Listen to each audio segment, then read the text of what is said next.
இன்றைய புனிதர். இறையேசுவில் எனக்கு பிரியமான சகோதர சகோதரிகளே, இன்று நம் தாயாம் திரு அவையானது தூய சில்வஸ்டர் இவருடைய விழாவை கொண்டாடுகிறது. இவர் 3ஆம் நூற்றாண்டில் பிற்பகுதியில் ரோமையில் பிறந்தார். இவர் மிக சிறந்த ஆசிரியரும் குருவுமான சாரித்தியூஸ் என்பவரிடத்தில் கல்வி கற்று பின்னாளில் குருவாக மாறினார்.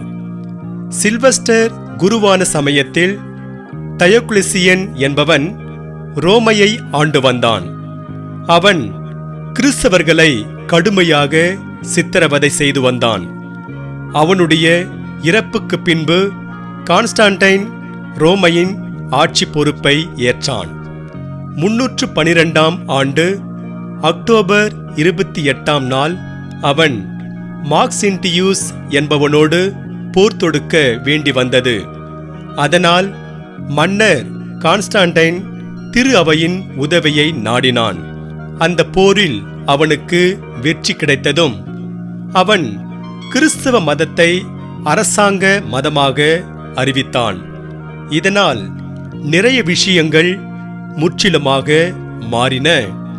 இதற்கிடையில் திருத்தந்தையாக இருந்த மில்தியாதேஸ் இறந்துவிட சில்வஸ்டர் 33வது திருத்தந்தையாக பொறுப்பேற்றார். இதற்கு பிறகு அவர் மன்னர் கான்ஸ்டான்டைனின் ஒத்துழைப்போடு நிறைய வளர்ச்சி பணிகளை செய்ய தொடங்கினார்.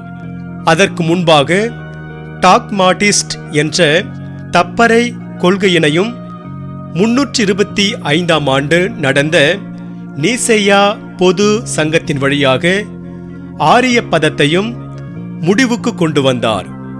இந்த ஆரிய பதம் கிறிஸ்துவின் இறைத்தன்மையை மறுத்து வந்தது. அதனால் திருத்தந்தை சில்வஸ்டர் அதனை கடுமையாக கண்டித்து அதற்கு முற்றுப்புள்ளி வைத்தார். இதற்கு பிறகு இவர் நிறைய வளர்ச்சி பணிகளை முன்னெடுத்தார். குறிப்பாக மன்னர் கான்ஸ்டான்டைனின் ஒத்துழைப்போடு லாத்தரன் பேராலயம், சாந்தா குரூஸ் பேராலயம், தூய பேதுரு பசிலிக்கா போன்றவற்றை கட்டி எழுப்பினார். மேலும் ஒழுங்குபடுத்தப்படாமல் இருந்த மறைசாட்சிகளுடைய வாழ்க்கை வரலாற்றை தொகுத்தெடுத்தார். இவற்றோடு கூட திரு வழிபாட்டு கொண்டாட்டத்திலும் நிறைய நல்ல காரியங்களை செய்தார். இவருடைய காலத்தில்தான் ஞாயிற்றுக்கிழமை விடுமுறையாகவும் ஆண்டவருடைய நாளாகவும் அறிவிக்கப்பட்டது. திருத்தந்தை சில்வஸ்டர் பல்வேறு பணிகளை செய்தார். அவற்றையெல்லாம் அவர் தொலைநோக்கு பார்வையுடன் தான் செய்தார். இவர் செய்து வந்த பணிகளை பார்த்துவிட்டு மன்னரும் தன்னுடைய இருப்பிடத்தை ரோமையிலிருந்து கான்ஸ்டான்டினோபிளுக்கு மாற்றிக்கொண்டு திரு அவை மேலும் மேலும் வளர ஒத்துழைப்பை நல்கினார். இப்படி பல்வேறு பணிகளை மிக சிறப்பாக செய்து திரு அவையின் வளர்ச்சிக்கு பெரிதும் உதவிய திருத்தந்தை சில்வஸ்டர் 335ஆம் ஆண்டு டிசம்பர் 31ஆம் நாள் இறையடி சேர்ந்தார். இவர்தான் மறைசாட்சியாக உயிர் துறக்காமல் தூயவர் கூட்டத்தில் இணைந்த முதல் தூயவர் அல்லது புனிதர் என்பது குறிப்பிடத்தக்கது. தூய சில்வஸ்டரின் திருநாளை கொண்டாடும் நாம் அவரிடமிருந்து என்ன பாடத்தை கற்றுக்கொள்ளலாம் என்று சிந்தித்து பார்ப்போம். 1. தொலைநோக்கு பார்வையுடன் செயல்படுவோம். தூய சில்வஸ்டர் வாழ்க்கை வரலாற்றை வாசித்து பார்க்கின்ற போது அவர் செய்த நிறைய காரியங்களை தொலைநோக்கு பார்வையுடன் தான் செய்தார் என்று சொன்னால் அது மிகையாகாது. இவருடைய காலத்தில்தான் கிறிஸ்தவம் அரச மதமாக ஏற்றுக்கொள்ளப்பட்டது.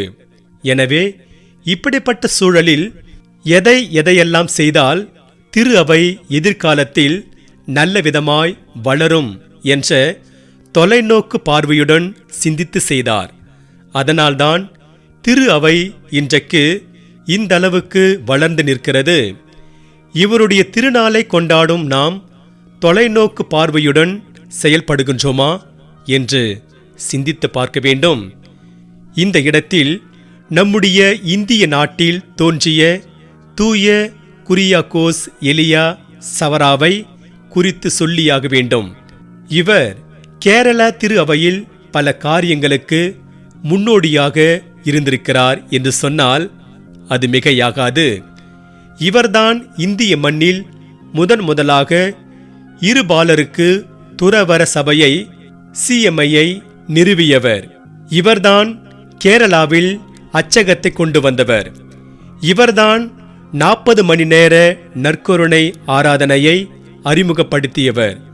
இவை எல்லாவற்றுக்கும் மேலாக இவர்தான் அறிவே ஆயுதம், கல்வியே பலம் என்று ஆலயத்தை ஒட்டியே பள்ளிக்கூடம் இருக்க வேண்டும் என்ற கருத்தை முன்மொழிந்து அதனை செயல்படுத்தினார். இன்றைக்கு கல்வியில் கேரள மாநிலம் முதல் இடத்தில் இருக்கின்றது என்று சொன்னால் அதற்கு இவர் எடுத்த முன்முடிவுகள், திட்டங்கள்தான் காரணம் என்றால் அது மிக இல்லை. ஆகவே இறையேசில் பிரியமானவர்களே, தூய சில்வஸ்டரின் திருநாளை கொண்டாடும் நாம் அவரைப் போல, தூய குரியாக்கோஸை போல எதையும் தொலைநோக்கு பார்வையுடன் சிந்தித்து செய்வோம். இறைவனுக்கு உகந்த வழியில் நடப்போம். அதன் வழியாக இறையருளை நிறைவாக பெறுவோம். இறைவன் உங்கள் அனைவரையும் நிறைவாக ஆசீர்வதிப்பாராக. ஆமென்.